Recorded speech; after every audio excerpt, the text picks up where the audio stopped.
Welcome to the Tipping Point Show. I'm Jimmy Evans. I'm so glad that you've joined me today. I've got a really good program for you today. I'm talking about, is this the last pope? Is St. Francis the last pope? And I'll tell you in just a minute why many believe that. And I believe it certainly could be true, but I'm going to talk about that in just a minute. Remember, our conference is coming up September the 17th here in Dallas-Fort Worth at Fellowship Church, Grapevine, Texas, 5 minutes from DFW Airport. We would love to have you come. It's going to be from 9 in the morning until 5:30 in the afternoon. It's going to be myself, along with Rabbi Jonathan Kahn, Greg Laurie, Dr. Mark Hitchcock, Billy Crone, and Pastor Ed Young. He's going to be their great speaker. He's the pastor of the church. We would love to have you come and be a part of the conference that day.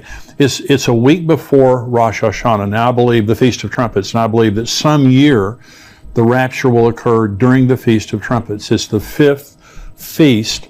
The first four feasts have been literally fulfilled. This is the fifth feast. I believe the fulfillment of that is going to be the rapture.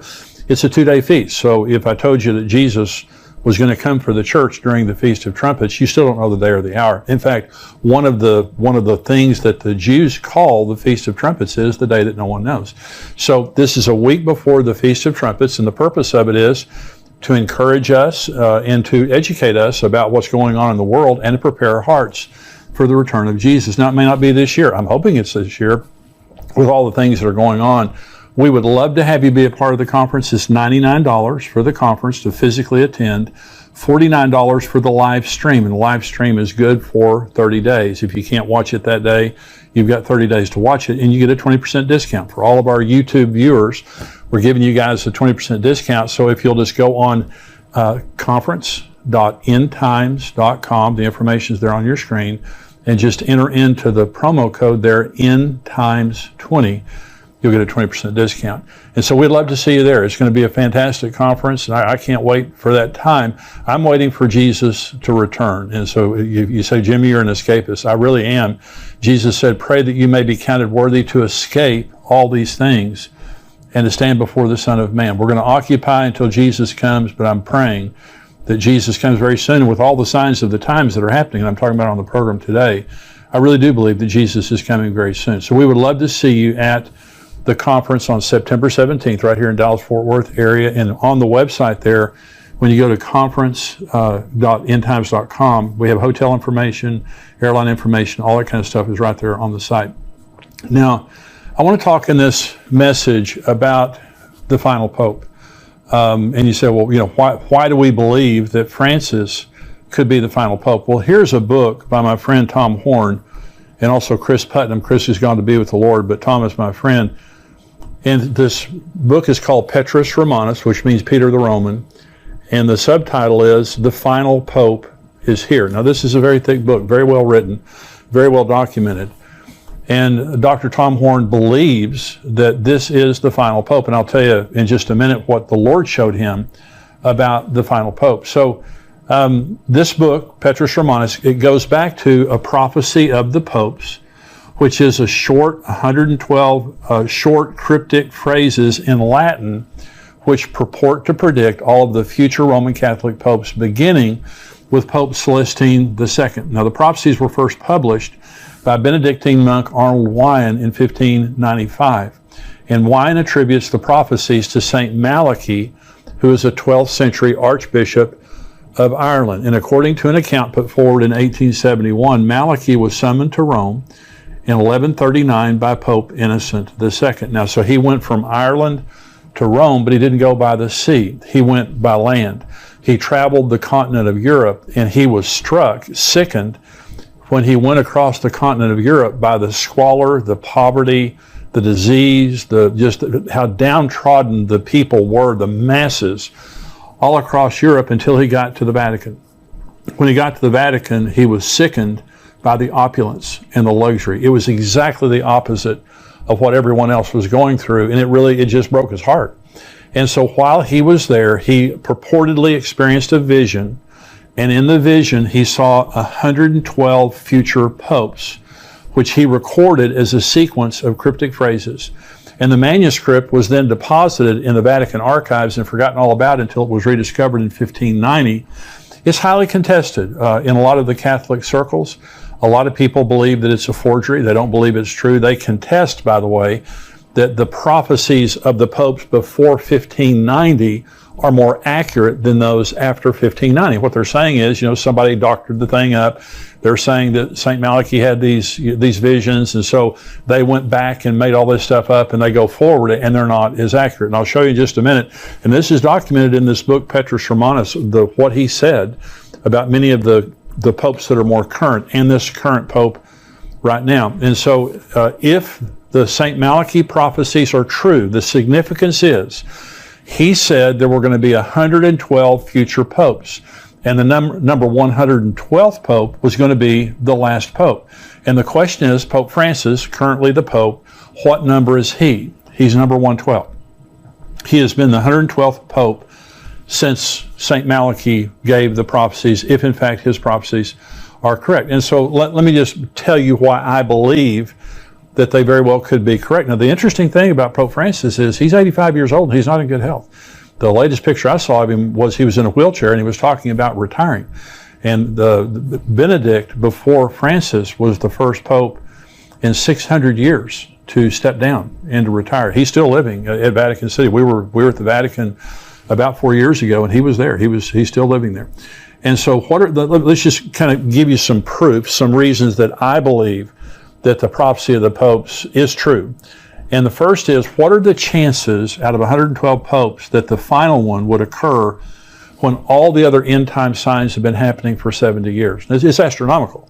In other words, and by the way, if Benedict would not have resigned, he'd still be pope. He's still alive. The popes don't retire. Popes die. They die in office. And so Benedict retired, giving Francis the opportunity to step in and be the 112th pope. So remember, Israel's 74 years old. Okay, and the Pope now is 85 years old. Here's what Jesus said. Learn this parable from the fig tree. When its branch has already become tender and put forth leaves, you know that summer is near. So you also, when you see all these things, know that it is near at the doors. Assuredly, I say to you, this generation will by no means pass away till all these things take place. Heaven and earth will pass away, but my words will by no means pass away. So one of the things that you may have heard me say before, but it's worth repeating, and that is every generation has had signs of the end times. Every generation has, since Jesus. They've had some crazy person you could think was the Antichrist. They've had earthquakes and famines and all those kinds of things like that. We're the only generation that has every sign.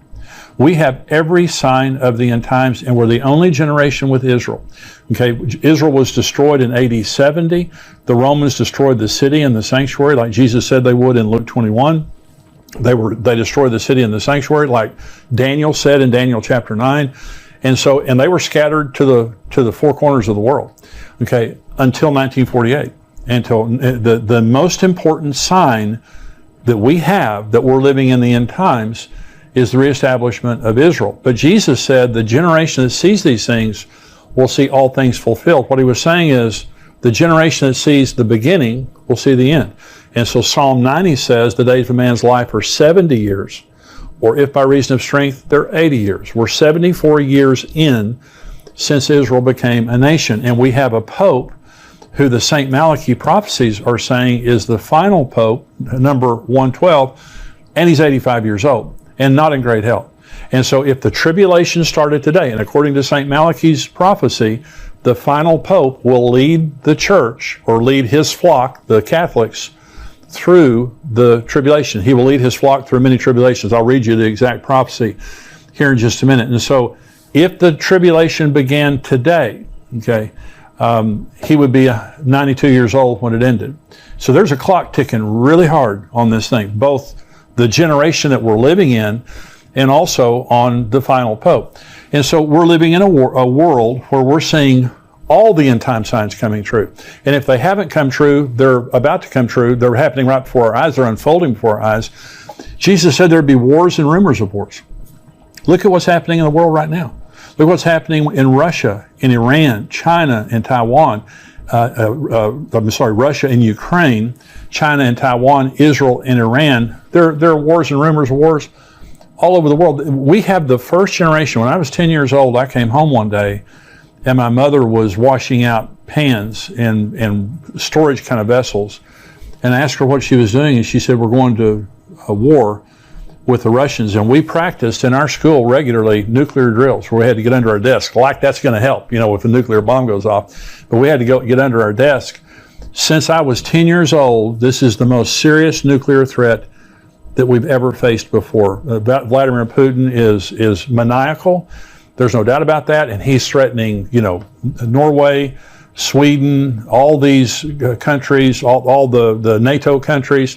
Us in America, he is threatening us with nuclear weapons on a regular basis. Anytime somebody defies him, this is the most serious nuclear threat in my lifetime. And so we have wars and rumors of wars. Jesus said there would be pestilence. Look at COVID. COVID is still making people sick all over the world, but we're in the third year now, almost the third year of COVID. And so look at all that's happening in the world. Famines. We have a worldwide food shortage right now. Where you have baby formula shortages, the worst crop in China's history. Their winter wheat crop was worse. 71% of the United States wheat crop was affected by drought. Where I'm from in the Texas Panhandle, somebody told me last week that their entire wheat crop is wiped out. That's the breadbasket of America up in the Panhandle of Texas in that area. And so famines, we have a very serious possibility of worldwide famines that are happening because of bad crops all over the world, and the fact that the sanctions are on Russia, and Russia and Ukraine export 1/3 of the world's grain. So we have a very serious thing. Worldwide fear and panic. Jesus said that men's hearts would fail them for fear and the expectation of things that are coming on the world. Mental health issues are epidemic. And suicide is epidemic, especially among young people. There are a lot of people killing themselves. And this is what Jesus said would happen because of just the oppression of the things that are happening, multiple things that are happening. People would just lose heart. Worldwide anti-Semitism. One of the things that has to happen for the end to happen is the whole world has to hate Israel, because the last scene of human history is Armageddon, when all the world marches against Israel. And by the way, right now, and I was telling you last week that President Biden wants a two-state solution for Israel. He's going to Jerusalem next month in July. He'll be the first president ever to visit East Jerusalem. He will visit it without any Israelis with him. They are bypassing the Israelis and opening an embassy now, a consulate in East Jerusalem, formally recognizing East Jerusalem as the capital for the Palestinians, and going to pre-1967 boundaries. This is what they're pushing for, which means 200,000 people, 200,000 Jews lose their homes in East Jerusalem, 400,000 Jews lose their homes in Judea and Samaria, known as the West Bank. They also lose the Golan Heights. It's not going to happen. And so anti-Semitism is rising all over the world. In Israel, in the United Nations Human Rights Council, the only standing agenda item is Israel. Every single time the Human Rights Council of the United Nations meets, they talk about Israel. And by the way, America called their hand on that just recently, which is a good thing. And so imagine this tiny little nation in the Middle East, the only democracy in the Middle East. They're more like the United States than any other country in the world. This tiny little nation has the world's attention, and the world hates them. They have been censured by the United Nations more than any other country in the world. And so why do they hate them so bad? Because it's the end times. It's a spirit. In Joel chapter 3, God says, I'm going to bring all the nations down to the valley of Jehoshaphat, and I'm going to enter into judgment with you there on account of my people, my heritage Israel, whom you've scattered among the nations, and you're dividing up my land. That's happening right before our eyes. So we have the 112th Pope in office, the last Pope. He's old. He can't live very much longer. He's old. And so we see all these end time signs taking place. The Gog-Magog war of Ezekiel 38 and 39. Look what's happening right now with Russia, Iran, Turkey, Syria. They're all on the northern border of Israel. Israel bombed the airport, the Damascus airport, just a few days ago. They bombed the tower, the runways, and they bombed all the cargo that had come in from Iran. And yesterday, Israel warned Syria that if they don't stop allowing the Iranians to fly weapons in there, they're going to start bombing his palaces. This is a big deal. And so I'm just saying, signs in the sun, moon, and stars, you go through all the things that are happening in the world right now. It's what Jesus said would happen. It's what the Bible said would happen in the end of time. And we just happen to have the 112th Pope. in office right now. And so I'm saying that's one reason that I believe that it's true. Now, if he dies or if he retires, well, it's going to put that to bed real quick. If you have 113th Pope, well, that does away with all the conjecture right there. But for right now, we have number 112 in office. This book, Petrus Romanus, they talk about in the book, they document all the things that different popes that St. Malachy said about different popes.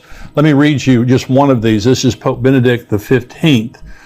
And from 1914 to 1922, he was the Pope. And St. Malachy said of him, religion depopulated. Okay, so in other words, he didn't know his name, but he just described Pope Benedict as religion depopulated. Okay, well, was that true? Well, he was the Pope during World War I, and during World War I, the Catholic Church was devastated as far as their members are concerned, but the Russian Orthodox Church lost 200 million members because of the Bolshevik Revolution, and some were killed and persecuted. So 200 million people left the Russian Orthodox Church because during the time of Pope Benedict XV, exactly what St. Malachy said would happen. And so Pope Benedict, by the way, the former Pope before Francis, his resignation was shocking because he was the first Pope in 600 years to resign. Of course, like I said before, he's still alive, but here's the interesting thing. Tom Horn saw in a vision, the Lord gave him a vision that Pope Benedict was going to resign in April of 2012. He said it publicly, that he was going to resign. Okay, well, it hadn't happened in 600 years, so it sounded kind of crazy. Well, so 2012 came and went, April 2012 came and went, and then the following year, in 2013, the Vatican announced that Pope Benedict was resigning. And then they gave an interview to the New York Times, and in the New York Times, they said he had actually resigned in April of 2012, and they were just now making it public. So why would the Lord show Tom Horn? He's my friend, and you can see this on YouTube. Why would the Lord show Tom Horn that the Pope, Benedict, was going to resign? It's because I believe it validates, again, what they wrote in the book. I believe that this is the 112th Pope, and I believe that, many things are now let me say one thing. Anytime something is extra biblical, which means if I'm talking about Bible prophecy, something that's clearly in the Bible, I'm going to be very strong about it. I'm not strong about extra biblical stuff. And